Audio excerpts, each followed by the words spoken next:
Bismillahirrahmanirrahim. Assalamualaikum warahmatullahi wabarakatuh.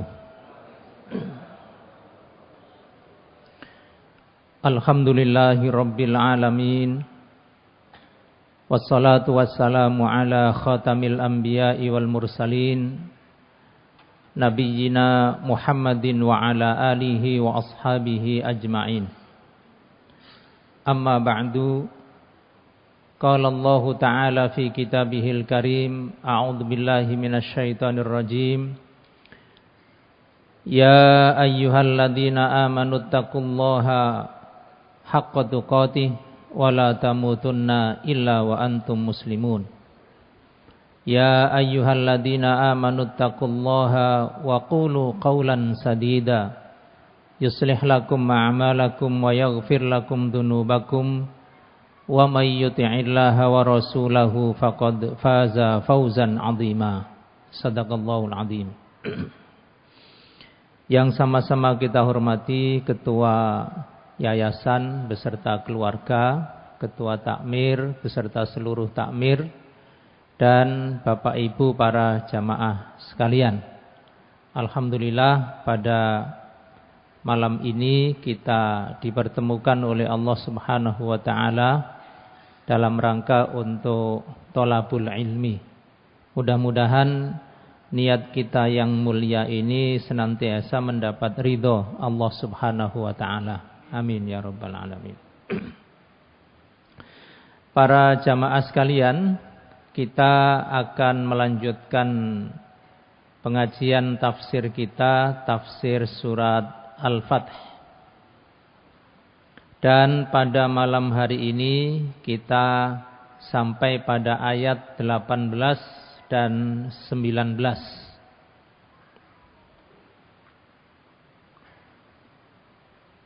Perlu diketahui bahwa surat Al-Fath ini adalah surat yang bercerita tentang kemenangan, yang bercerita tentang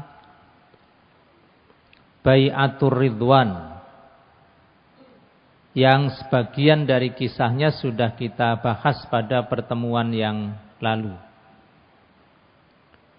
A'udzu billahi minasy syaithanir rajim.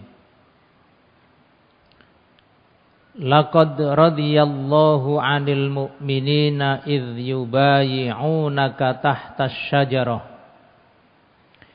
fa'alima ma fi qulubihim fa'anzalas sakinata 'alaihim wa athabahum fathan qariba wa maghanima katsiratan ya'khudunaha wa kanallahu azizan hakima. Laqad radiyallahu, sungguh Allah telah ridho, anil mu'minin, kepada orang-orang mukmin, idz yubayyi'unaka, ketika mereka berbaiat kepadamu, menyatakan setia kepadamu, tahtas syajarati, di bawah pohon. Fa'alima ma fi qulubihim, lalu Allah tahu apa yang ada di dalam hati mereka. Fa'anzalas sakinata 'alaihim, karena itu Allah kemudian menurunkan ketentraman kepada mereka, wa asabahum fathan qariba, dan memberi mereka balasan dengan penaklukan atau kemenangan yang dekat. Wa maghanima katsiratan, dan Allah juga memberikan ghanimah, harta rampasan perang yang jumlahnya banyak, ya'khudunaha, yang mereka dapatkan atau mereka ambil. Wa kanallahu azizan hakima, dan Allah itu maha perkasa dan maha bijaksana. Para jamaah sekalian, peristiwa ini terjadi pada tahun ke-6 Hijriah. Bulannya bulan Dzulqa'dah, seperti bulan kita sekarang. Saat itu Rasulullah Sallallahu Alaihi Wasallam bersama kurang lebih 1.400 kaum muslimin, para sahabat yang terdiri dari kaum muhajirin dan ansor, ingin menunaikan ibadah umroh. Sehingga perjalanan ini adalah perjalanan mereka sebagai musafir. Karena musafir, bekal yang mereka bawa adalah bekal perjalanan, bukan perlengkapan perang. Namun di sebuah daerah yang namanya Hudaybiyah, lebih dekat sudah ke arah Mekah, mereka, Nabi dan rombongan ini dicegat oleh utusan dari kaum Quraisy, yang mereka menginginkan agar kaum muslimin ini tidak jadi ke Mekah dan membatalkan rencana umrohnya. Karenanya Nabi kemudian mengirim utusan, yaitu sahabat beliau yang mulia Utsman ibnu Affan radhiyallahu an, diutus untuk memberikan penjelasan kepada kaum Quraisy di Mekah. Nabi sudah pesan kepada Utsman, sampaikan kepada orang Quraisy bahwa kita tidak untuk perang. Kita niatnya melaksanakan ibadah umroh. Lama sekali Utsman di Mekah, tawar-menawar, lobi, melakukan negosiasi, alot. Bahkan orang Quraisy nawari Utsman untuk tawaf di Ka'bah, tapi Utsman menolak. Tidak, saya tawaf syaratnya bersama Rasulullah. Kalau tidak ada Rasulullah, tidak. Jadi masing-masing ya ngeyel, karena memang tujuannya tidak perang. Karena saking lamanya Utsman berada di Mekah, lalu tersiar berita Utsman dibunuh. Entah berita itu dari mana, sampai kepada Rasulullah dan kaum muslimin bahwa Utsman bin Affan dibunuh. Setelah mendapat berita itu, maka Rasulullah Sallallahu Alaihi Wasallam mengumpulkan sahabat yang jumlahnya kurang lebih 1.400 itu untuk menyampaikan sumpah kesetiaan kepada Allah Subhanahu Wa Taala.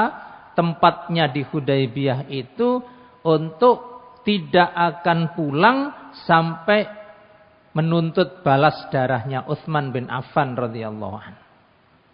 Kita akan masuk ke Mekah apapun resiko dan konsekuensinya, dan kita tidak akan pulang. Nah, itu yang dimaksud di dalam ayat ini. Akar sejarah historisnya seperti itu. Nah, makanya menjelaskan peristiwa itu Allah mengatakan laqad radhiyallahu 'anil mu'minin.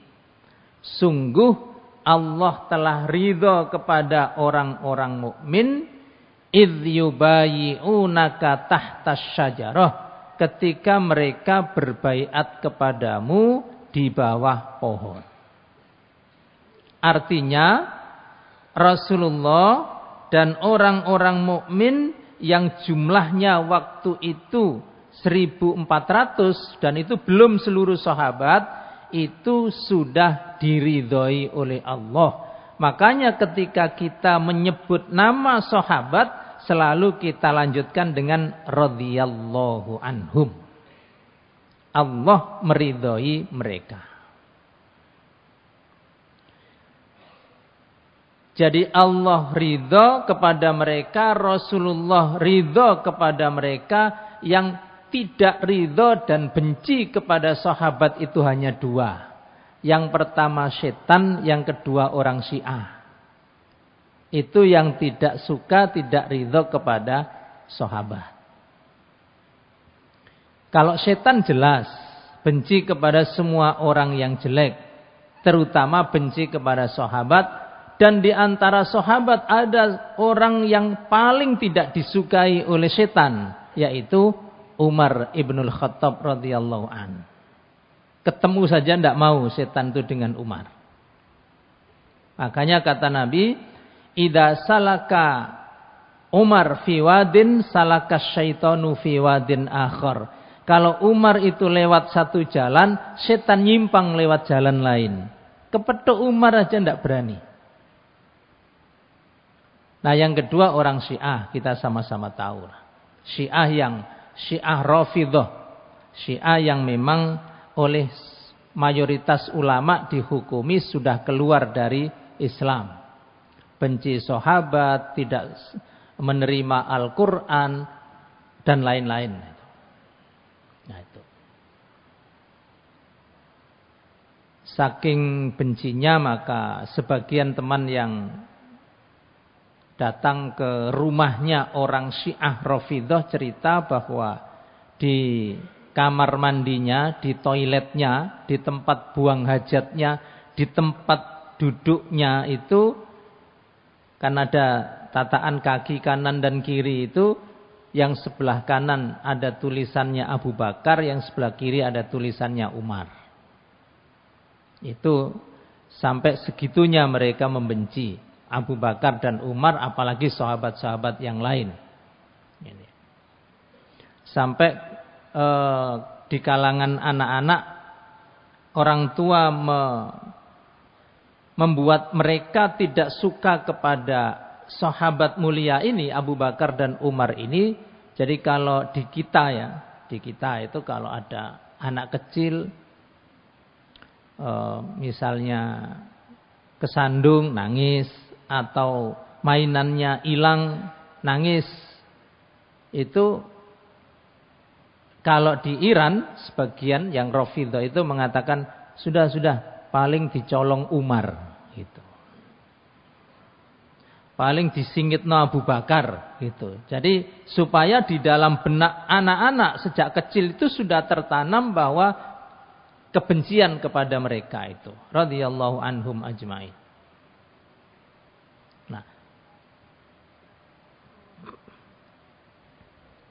Jadi sekali lagi di ayat ini menegaskan bahwa Allah ridho dengan apa yang dilakukan oleh sahabat yang pada saat itu menyampaikan kesetiaannya kepada Rasulullah, ketaatannya kepada Rasulullah, meskipun untuk itu ada resiko dan konsekuensinya yang akan nanti dijelaskan pada ayat-ayat selanjutnya.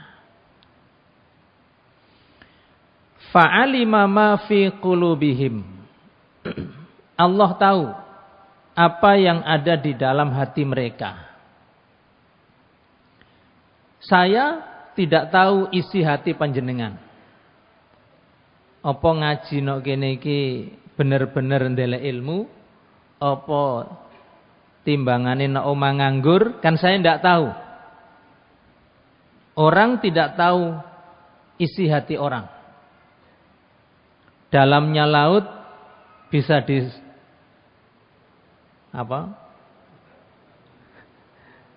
bisa diselami, tapi hati orang siapa tahu. Kita tidak tahu. Yang tahu isi hati orang ya Allah Subhanahu wa taala. Yang bisa mengendalikan hati orang bukan orangnya sendiri, tapi Allah Subhanahu wa taala.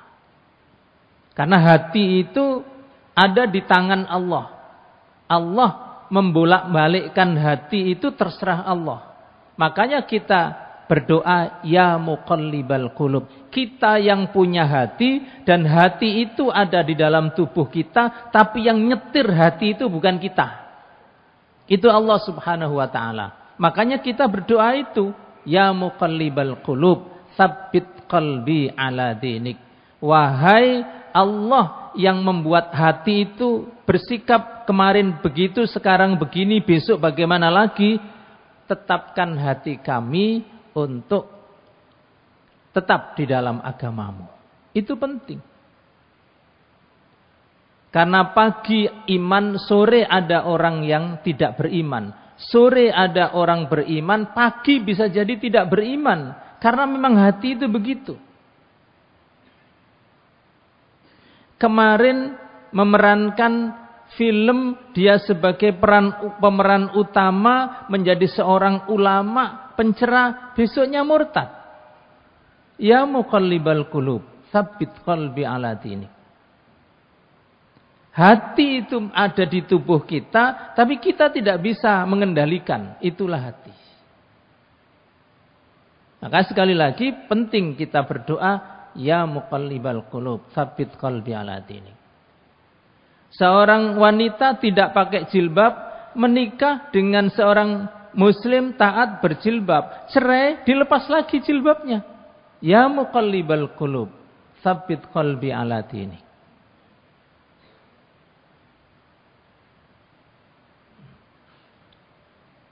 Kalau cadaran kan ada, setelah cerai ya gak cadaran, nah, itu ada. Nah, masih menutup aurat, tapi masih menutup aurat. Kan yang viral itu kan ya. Iyalah. Sing nom-nom, sing tua-tua wis gak fa'alima ma fi qulubihim. Allah tahu bahwa 1400 sahabat yang menyatakan sumpahnya, setianya kepada Nabi itu benar-benar mereka ikhlas, benar-benar mereka tulus, mereka jujur, tidak ada tendensi lain. Itu semuanya untuk membela Nabi, membela Allah, membela agama Allah. Allah tahu. Coba dibayangkan 1400 orang semuanya ikhlas, semuanya tulus, semuanya jujur. Itu kan bukan orang remeh-remeh. Wong kita kadang-kadang sak musola sing isine wong 15 lho. Gegeran terus.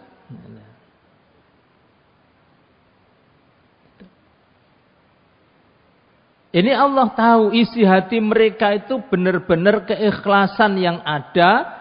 Karena itu orang yang ikhlas, orang yang tulus, orang yang jujur itu langsung diganjar oleh Allah sakinah. Orang yang ikhlas itu tenang. Kalau orang ikhlas, beramal soleh, itu dipuji orang tidak jadi sombong, tidak dipuji orang tidak juga kecewa. Diagung-agungkan, dicatat di dalam sejarah, tidak menambah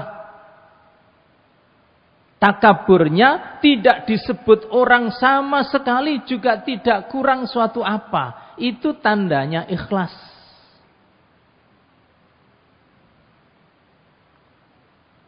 Kalau orang tidak ikhlas, lalu melakukan amal soleh, itu nunggu ada orang melihat, nunggu orang komen.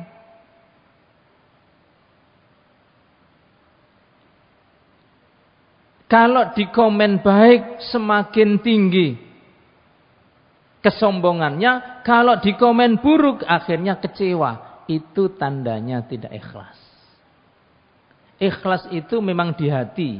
Kita tidak tahu isi hati. Cuma kadang-kadang orang tidak ikhlas itu kelihatan di dalam perbuatan dan ucapannya. Itu yang membuat kita menjadi tahu.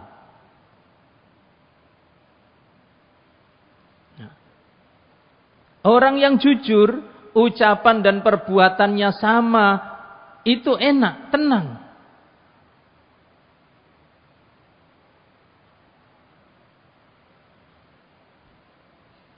Orang jujur itu apa yang diucapkan dan apa yang dilakukan sama, sehingga organ tubuhnya tenang.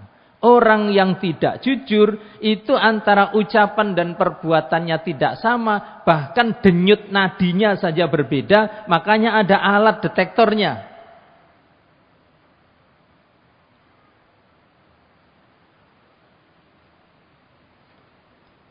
Kalau nyolong pitik, nyolong sandal, ditanya pakai alat detektor itu kelihatan. Kalau denyutnya begini itu bohong ini. Tapi kalau yang dicuri itu 10 triliun biasanya tidak ketahuan. Karena dia sudah terbiasa. Kalau nyolong pitik kan baru hari itu dia nyolong sehingga ketakutan. Tapi kalau yang dicolong triliunan kan sudah sebelum-sebelumnya sudah biasa. Sebelumnya jutaan, setelah itu miliaran, setelah itu triliunan, beres. Makanya tidak ada yang dipakai lie detector. Tidak akan bisa.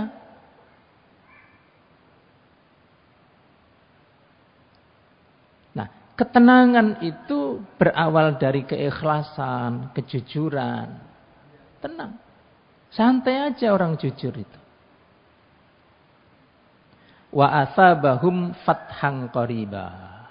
Allah kemudian setelah memberikan ketenangan, juga memberikan pada akhirnya nanti Mekah bisa ditaklukkan tanpa peperangan. Kemudian Rasulullah Sallallahu Alaihi Wasallam bisa mengirim surat ke semua raja-raja yang ada di sekitarnya untuk mengajak mereka masuk Islam. Ke Yaman dikirimi surat, ke Syam, ke Irak, ke Mesir, semua. Karena sudah diikat dengan perjanjian yang diceritakan di dalam ayat ini.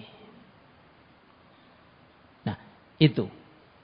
Jadi ketaatan kepada agama Allah, ketaatan kepada ajaran Rasulullah Sallallahu Alaihi Wasallam, keikhlasan, kejujuran, itulah yang membawa kita hidup ini tenang.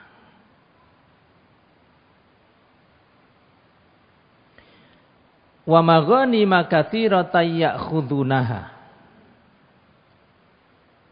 Dan selain ketenangan di dalam hati, kemenangan semakin luasnya wilayah-wilayah Islam. Juga yang ketiga, Allah berikan kemenangan di dalam peperangan, sehingga dari peperangan itu mendapatkan harta rampasan yang jumlahnya banyak, yang harta rampasan perang itu secara fikih hukumnya halal. Ini perang melawan orang musyrik, bukan perang antar tetangga, terus ghanimahnya banyak, atau perang antar kampung, enggak.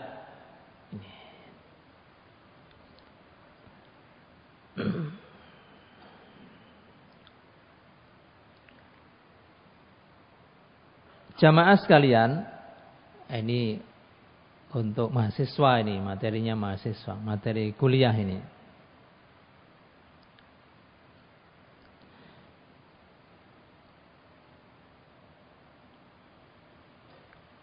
Di ayat tadi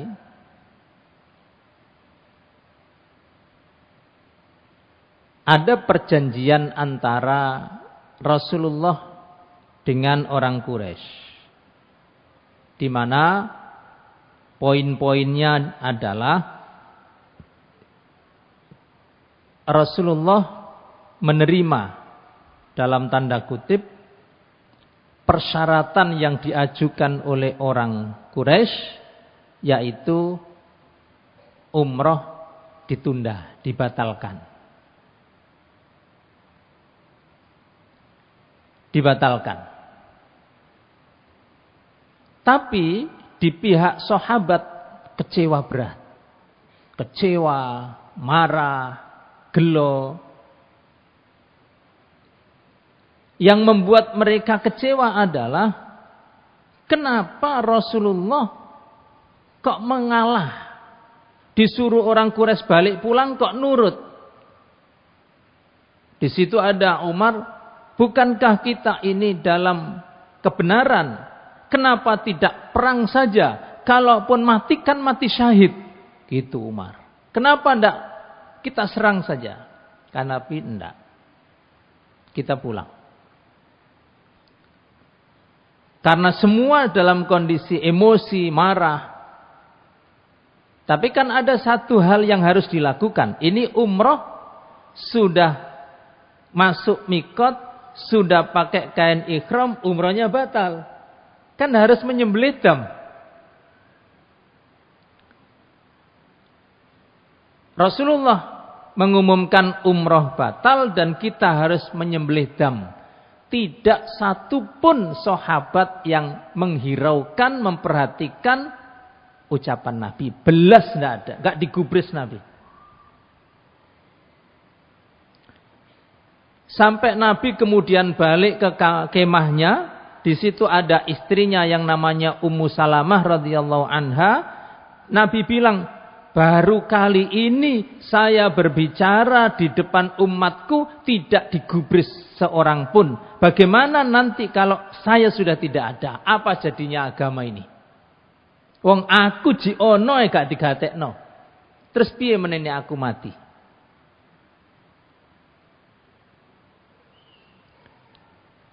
Jamaah sekalian, disitulah peran penting seorang istri yang solihah. Nah, peran pentingnya di situ para mahasiswa ya. Nah, kata Ummu Salamah radhiyallahu anha, ya Rasulullah, umatmu sedang marah. Orang marah itu akalnya terkunci, mughlaqun mukhuhu. Terkunci. Diomongi apa wae gak kira digatekno. Gini aja. Keluarlah dari kemah, tuntun dombamu, disaksikan oleh para sahabat, sembelihin sendiri. Gak usah ngomong. Sembelih sendiri, setelah itu panggil tukang cukurmu, suruh nyukur. Apa yang dikatakan oleh istrinya, dilaksanakan oleh Nabi. Dituntun ke tengah lapangan, semua orang menyaksikan, kemudian Nabi menyembelih sendiri, Nabi panggil tukang cukurnya, kemudian tahallul, selesai. Nabi tidak ngomong apa-apa, akhirnya 1.400 sahabat itu melakukan seperti yang dilakukan oleh Nabi. Gorok wedhuse dewe-dewe, terus kemudian saling mencukur rambutnya masing-masing. Sampai kata sahabat, hampir-hampir sahabat itu keserempet pedangi kancane. Untuk mengikuti apa yang disaksikan dari apa yang dilakukan Nabi. Nabi tidak ngomong apa-apa, sama sekali tidak. Hanya Nabi melakukannya. Ngadepi wong muring-muring ngono ketoke. Istri muring-muring, jarno ae. Mangan-mangan dhewe. Nah, suami muring-muring, biarkan aja, cek turu-turu dhewe ngono carane.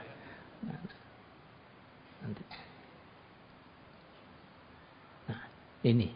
Nah, karena itu secara hukum muncul af'alur Rasuli sallallahu alaihi wasallam. Perbuatan Nabi itu apa konsekuensinya bagi umat? Kalau ucapan Nabi itu wahyu. Karena Nabi mengatakan, wa ma yantiqu anil hawa in huwa illa wahyun yuha. Nabi itu tidak pernah mengucapkan satu kata pun yang keluar dari hawa nafsunya. Tidak.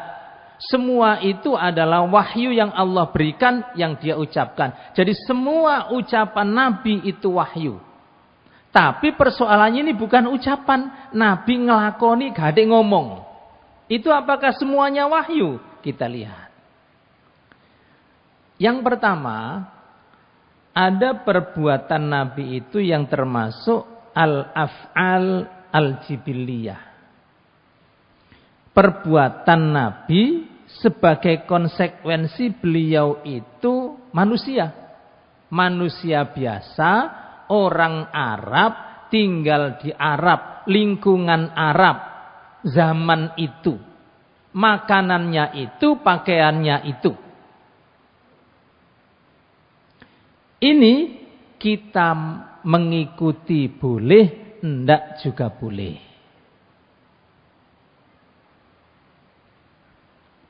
Sebagai orang Arab, Nabi kalau haji, waktu itu haji atau umroh naik unta. Dari Madinah ke Mekah naik unta.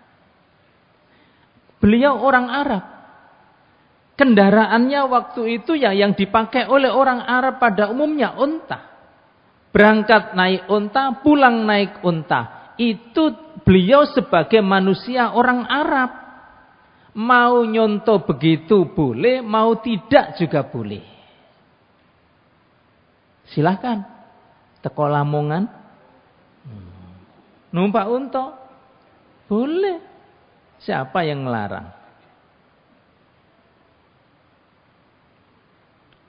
Karena Nabi dulu waktu itu juga naik unta. Atau tidak. Ada kapal laut, ada pesawat terbang, atau apapun kendaraannya. Jalan kaki kan ada dulu jalan kaki. Wartawan Jawa Pos itu yang jalan kaki naik haji. Naik sepeda ontel juga ada. Yang dari Jawa Tengah itu. Naik sepeda motor juga ada. Yang dari Sulawesi itu. Dan semuanya sukses. Alhamdulillah. Yang belum ada apa ini? Becak misalnya. Becak Lamongan. Umroh. Monggo. Itu. Beliau makannya gandum yang dibentuk roti, kemudian dimakan. Bukan nasi, karena di saat itu tidak ada nasi di sana. Silahkan. Pemanes goburanan belum ada. Nah. Mau ikut makan gandum, monggo. Enggak juga enggak apa-apa. Itu beliau sebagai manusia biasa. Yang kedua, ada al-af'al al-khassah bihi. Perbuatan yang bersifat khusus untuk beliau. Bukan untuk umatnya, khusus beliau. Ada beberapa. Menikah lebih dari 4. Itu khusus beliau. Tidak boleh ditiru. Umatnya hanya boleh 1, 2, 3, 4. Itu jelas. Tidak perlu saya sebutkan ayat atau hadisnya, enggak. Beliau haram dan anak keturunannya makan zakat, infak, sedekah. Beliau dan ahlul bait haram. Bukan untuk yang lain. Umatnya halal selama mustahik berhak untuk mendapatkan zakat dan berhak untuk memakannya. Makanya suatu ketika Rasulullah Sallallahu Alaihi Wasallam ngomong Hasan Husain, cucunya. Kemudian di jalan ada sebutir kurma. Keleleran begitu. Hasan langsung mengambilnya, namanya juga anak kecil, kemudian dimakan. Kata Nabi dalam bahasa Arab, kih,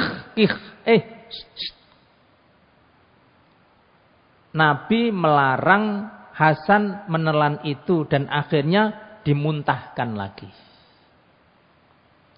Kata Nabi kepada anak kecil ini, saya atau kita dan anak keturunan saya dilarang oleh Allah untuk makan zakat. Khawatir saja. Jangan-jangan kurma sebutir tadi itu milik orang mengantarkan zakat, cicir situ. Khawatir. Khawatir ada sekecil apapun makanan yang tidak halal masuk ke perut anak atau cucunya.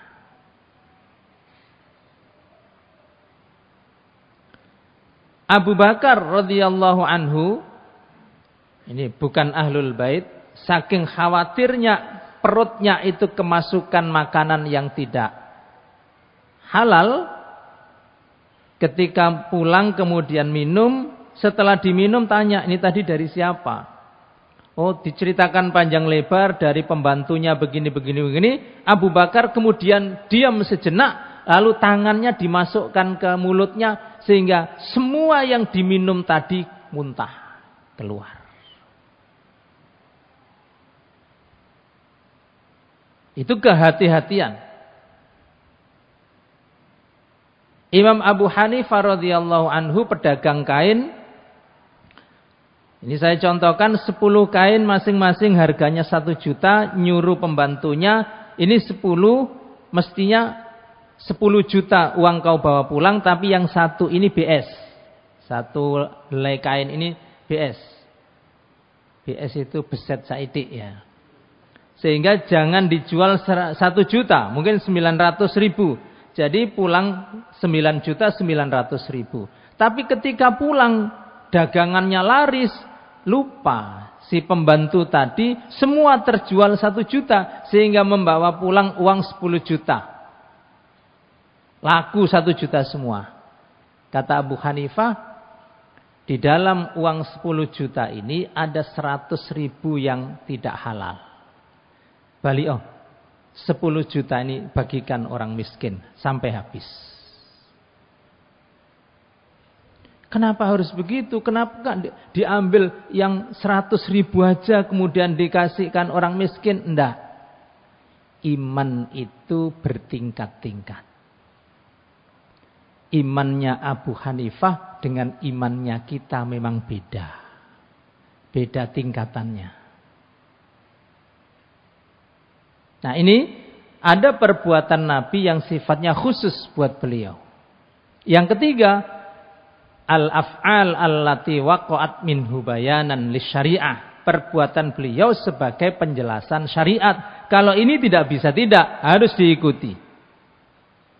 Karena Nabi mengatakan, khudhu anni manasikakum wasallu kama ra'aitumuni usolli. Khudhu anni manasikakum. Kalau kamu melaksanakan ibadah haji, ibadah umroh, manasiknya harus dari aku. Nabi menjelaskan, mempraktekkan, begini manasiknya haji umroh. Tidak ditambah, tidak dikurang. Wasallu kama ra'aitumuni usolli. Dan kalau kamu sholat, maka sholatmu itu harus mencontoh sholatku. Tidak boleh ngarang sendiri. Makanya dulu di awal-awal turun syariat sholat, Nabi sholat di atas batu yang agak tinggi. Suaranya dikeraskan, gerakannya ditonton orang. Supaya orang tahu dan mendengar. Nih gerakan ini, iku moco ini. Gerakan ini, moco ini. Itu perbuatan Nabi. Tidak bisa. Bukan khusus beliau. Bukan karena orang Arab. Itu syariat. Harus ditiru. Nah, nanti kalau kita ketemu hadis yang menjelaskan bahwa Nabi melakukan ini, nah masuk kategori yang mana? 1, 2, atau 3 seperti ini. Nah. Ini yang terkait dengan kejujuran tadi. Da ma yaribuka ila ma la yaribuk. Fa inna sidqa tuma'nina wa innal kadhiba ribah. Da ma yaribuka. Tinggalkan hal-hal yang kamu sendiri ragu. Nek ragu, aja diterusno. Ila ma yaribuka, ganti dengan sesuatu yang membuatmu tidak ragu. Ngene iki halal tak haram. Kalau kita sendiri tidak jelas ini halal haram, tinggalkan. Karena yang halal itu jelas, yang haram itu jelas, yang tidak jelas halal dan haramnya itu ada namanya syubhat.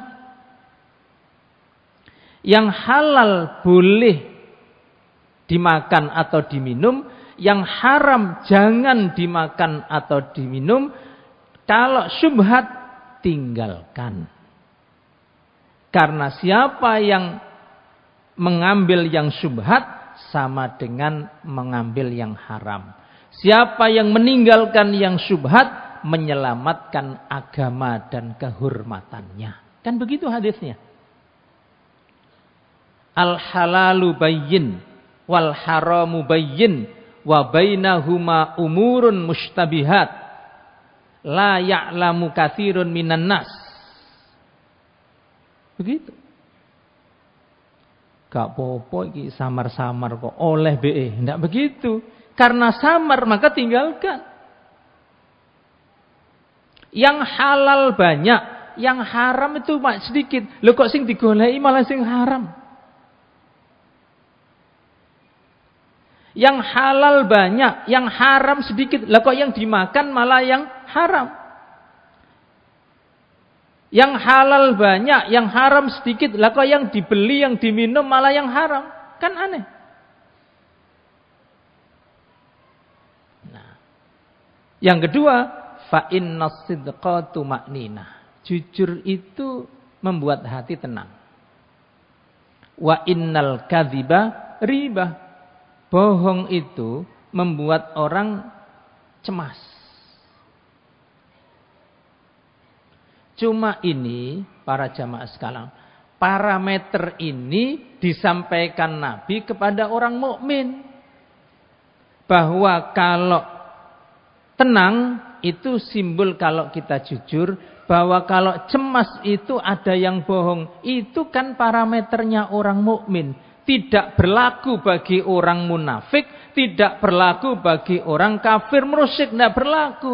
Orang munafik itu bohong juga tenang. Orang kafir, orang musyrik memang tujuannya berbohong.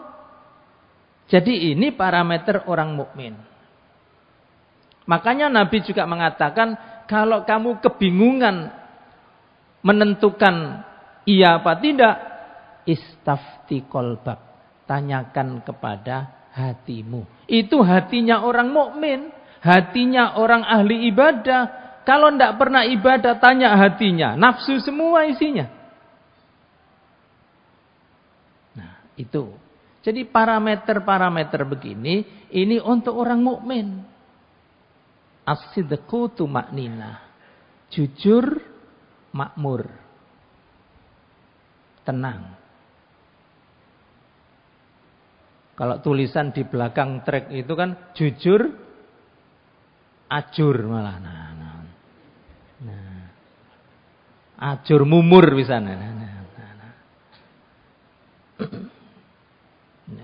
Tulisan-tulisan di belakang trek itu kan apik-apik lah, bisa direnungkan. Mbok elek, mbok apik kan bisa jadi introspeksi. Pernah saya lihat itu, perbuatanku dicatat oleh malaikat. Lambemu aja melu-melu. Apik lah.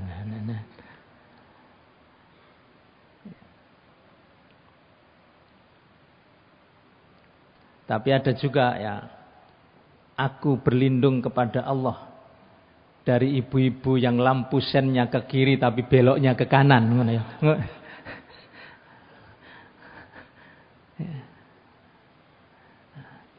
Maksudnya ku setan berarti kan iku.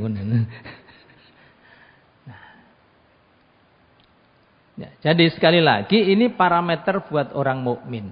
Fa innas sidqa tuma'ninah wa innal kadhiba ribah.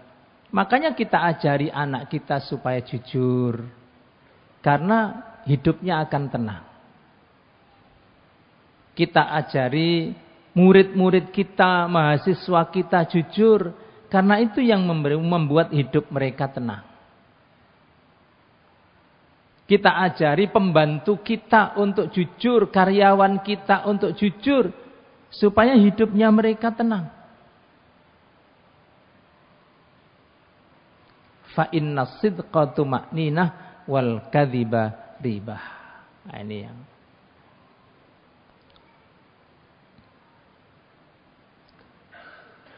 ini hadis yang terakhir, alaikum bisidqi. Ini pesan Nabi, kamu harus jujur. Fa innas sidqa yahdi ilal bir. Karena jujur itu membawa kepada kebaikan atau kesetiaan. Suami jujur, istrinya setia. Istri jujur, suaminya setia. Anak-anak jujur, orang tuanya sayang. Orang tua jujur, anaknya juga berbakti. Itu timbal baliknya begitu. Majikannya jujur, karyawannya setia. Karyawannya jujur, pegawainya jujur, majikannya juga bahagia. Itu pasti timbal baliknya begitu. Wa innal birra yahdi ilal jannah. Kejujuran itu, kebaikan itu mengantarkan orang ke surga. Sebelum surga di akhirat, surga di dunia sudah bisa dirasakan. Kita bisa membayangkan rumah tangga, suami jujur, istri jujur, anak jujur, pembantu jujur. Begitu nikmatnya rumah tangga itu. Karena semuanya isinya adalah orang-orang jujur. Sebuah sekolahan, kepala sekolahnya jujur, gurunya jujur, muridnya jujur, panitia ujiannya jujur. Betapa senangnya sekolah di situ.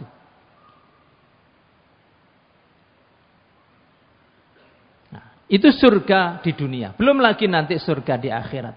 Wa ma yazalur rajulu yasduq, akan ada orang itu yang yasduq, terus jujur. Wa yataharra sidqa, berusaha untuk jujur, hatta yuktaba indallahi siddiqan, sampai orang yang seperti itu di sisi Allah dicatat sebagai siddiq. Kalau dalam bahasa Arab sigotnya sigot mubalaghah. Kalau shadiq itu orang yang jujur, sekali jujur, 2 kali jujur, itu bahasa Arabnya shadiq. Tidak tahu Cak Shadiq itu muka-muka jujur juga ya. Nah, tapi kalau siddiq itu orang yang memang kejujurannya sudah menjadi karakternya. Siddiq. Makanya Abu Bakar itu bukan as-shadiq, tapi Abu Bakar as-siddiq. Karena memang karakternya jujur. Makanya ketika terjadi peristiwa Isra Mi'raj, lalu Nabi sampaikan itu kepada orang-orang Quraisy. Orang Quraisy tidak ada yang percaya. Yang kemarin-kemarin masuk Islam murtad lagi karena tidak masuk akal yang disampaikan Nabi itu. Dalam waktu semalam Nabi bilang berjalan atau perjalanan dari Mekah ke Masjidil Aqsa di Palestina, dari Palestina ke Sidratil Muntaha, balik lagi ke Mekah dalam waktu kurang dari 1 malam. Tidak ada yang percaya. Lalu di Masjidil Aqsa Nabi sempat sholat, ngimami seluruh para nabi, tambah tidak percaya. Orang Quraisy tidak percaya, yang sudah masuk Islam murtad lagi karena tidak masuk akal. Akhirnya orang-orang Quraisy sekarang tanyakan Abu Bakar. Mosok Abu Bakar sik percaya yang ini iki. Tanya Abu Bakar, koncomu itu ngomong ini, kon percaya enggak? Kata Abu Bakar apa? In kana qad qala faqad shadaq. Nek sing ngomong iku Muhammad, mesti bener. Selesai. Jadi bukan apa ceritanya, tapi sing ngomong sopo. Kalau yang ngomong itu Muhammad, semua bener. Selesai. Orang begitu itu ndak kaken logika. Wis sing ngomong sapa Muhammad ya wis. Nah, kita ini perlu mencari orang siapa yang kira-kira seperti itu. Wa iyyakum wal kadzib. Hati-hati, jangan bohong. Fa innal kadzib yahdi ilal fujur. Karena bohong itu membawa kepada kesesatan. Bohong itu membawa kepada kebencian. Kalau ada suami bohong, istri tidak akan setia. Istri bohong, suami tidak akan setia. Orang tua bohong, anak tidak akan bisa hormat. Anak bohong, orang tua juga tidak sayang. Guru dengan murid, karyawan dengan pimpinan, begitu. Kalau ada yang bohong, ya, tidak ada kesetiaan itu. Wa innal fujur yahdi ilan nar. Bohong itu, kesesatan itu mengajak orang, mengantarkan orang kepada neraka. Jangan semua anggota keluarga itu pembohong. Situk tok. di rumah itu ada yang tidak jujur, cukup membuat yang lain sulit. Nyimpen duit bolak-balik hilang, tidak bahagia.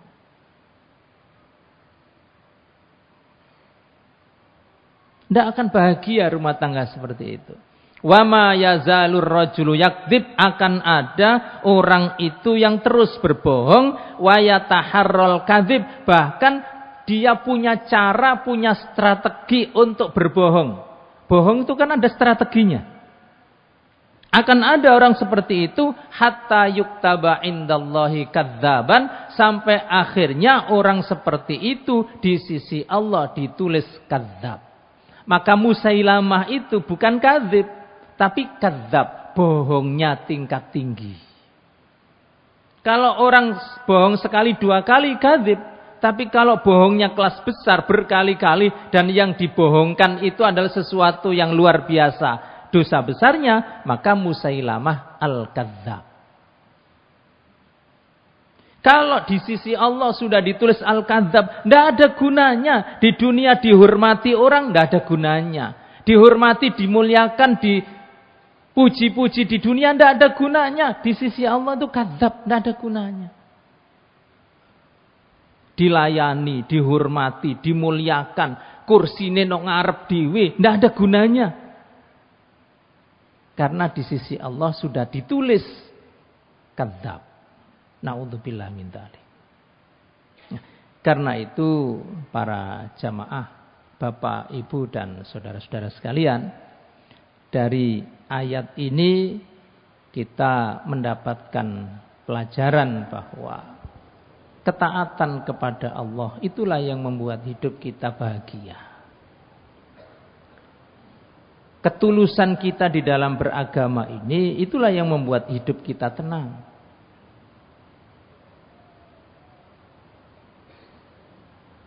Ada sahabiat namanya Fatimah binti Qais radhiyallahu anha. Datang sowan kepada Rasulullah, kemudian matur, "Ya Rasulullah, inna Aba Jahmin wa Muawiyah khatobani." Saya tuh dilamar dua orang. Dilamar Muawiyah, dilamar Abu Jahm. Dia bingung. Ini mana yang diterima? Karena dua-duanya sahabat, dua-duanya orang baik, bingung. Kata Nabi, "Amma Abu Jahmin fakana la yadhu asahu an atikihi." Kalau laki-laki yang namanya Abu Jahm itu tidak pernah meletakkan tongkatnya dari pundaknya. Ada dua tafsiran. Meletakkan meletakkan tongkat di pundak itu ada yang mengatakan safar, lungoan. Jadi orang kalau pergi dulu itu kan pakaiannya dibungkus di tali mbek taplake meja, nah terus ngambil gagange sapu, nah terus dipikul, berarti itu ape lungo. Jangan mau dinikahi laki-laki yang suka keluyuran. Sekarang gak tau no omah, marung ae aja gelem. Itu safar. Yang kedua tafsirnya adalah dzarrabun lin nisa. Jadi dia kemana-mana selalu bawa tongkat itu gepuan, moro tangan, aja gelem. Dinikahi wong lanang sing moro tangan aja gelem. Abu Jahm. Wa amma Muawiyah fasu'lukun la malalahu. Kalau Muawiyah itu su'luk, miskin, gak duwe duit blas. Lama lalau. Tambah aja gelem kan ini. Ini sahabat, ibadahnya tidak diragukan, akhlaknya tidak diragukan, tapi tidak akan bahagia hidup seorang wanita rumah tangga yang laki-lakinya kaken lungo, laki-lakinya moro tangan, apa maneh wis moro tangan gak duwe duit pisan. Terus Nabi ngatakan fa Usamah. Nah, Nabi mengajukan nama. Kon gelemo dinikahi Usamah. Usama bin Zaid radhiyallahu anhu. Sahabat juga, usianya masih muda. Kata Fatimah, "Anni karihtuhu ya Rasulullah." Tapi masalahnya saya itu tidak cinta sama Usama. Ini di depan Nabi bantah. Saya tidak cinta sama Usama. Nabi mengulang 2 kali fa Usama. Fatimah 2 kali. Ini bukan Fatimah anaknya Nabi ya. Fatimah binti Qais. Nabi mengatakan Usama. Hai. Dia mengatakan karihtuhu ya Rasulullah. Saya tidak suka sama Usama. Sampai 3 kali fa Usama. 3 kali Fatimah ngomong begitu. Karihtuhu ya Rasulullah. Terakhir setelah 3 kali, khawatir 4 kali diayal lagi, Nabi bilang ta'atullahi wa rasulihi khairun laki. Ngene, taat nang Allah, taat nang Rasulullah api kanggo awakmu. Nah, selesai sudah. Ndak cinta benci, ketika sudah taat kepada Allah, selesai. Itu yang harus dilaksanakan. Akhirnya Nabi menikahkan setelah sama-sama ridho, Usamah dinikahkan dengan Fatimah binti Qais radhiyallahu anha, dan keluarganya bahagia, sakinah, mawaddah, warahmah. Pertanyaannya, kenapa kok Fatimah itu di depan Nabi ngomong saya tidak cinta sama Usama? Itu yang ditunggu-tunggu ini. Wong Usama itu sahabat mulia, baik dan seterusnya, kok gak diterima? Nabi yang usul kok gak gelem? Itu ada 2 kemungkinan.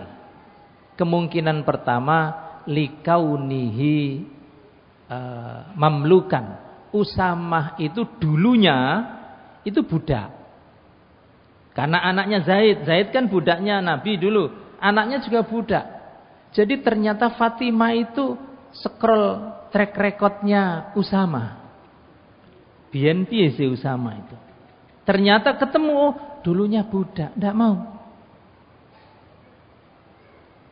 Soalnya nanti kan Usama ditanya orang misalnya, Fatimah nikah dengan siapa?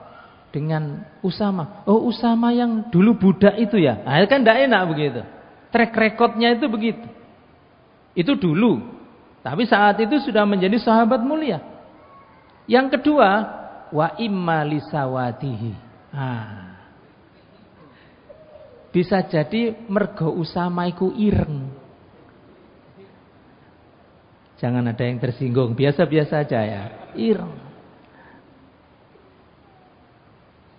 Dan memang Usama dan bapaknya itu beda. Usama dan Zaid itu beda. Pernah tidur berdua di masjid, dua-duanya ditutupi selimut. Orang itu heran. Ini tidak kenal orangnya. Kok iso bapak ne kuning ngene, kok anake ireng ngene? Itu ketenger. Zaid itu putih, Usama itu hitam. Nah, itu. Tapi ketika Fatimah taat kepada Rasulullah sallallahu alaihi wasallam, disitulah letak kebahagiaan itu. Assalamualaikum warahmatullahi wabarakatuh.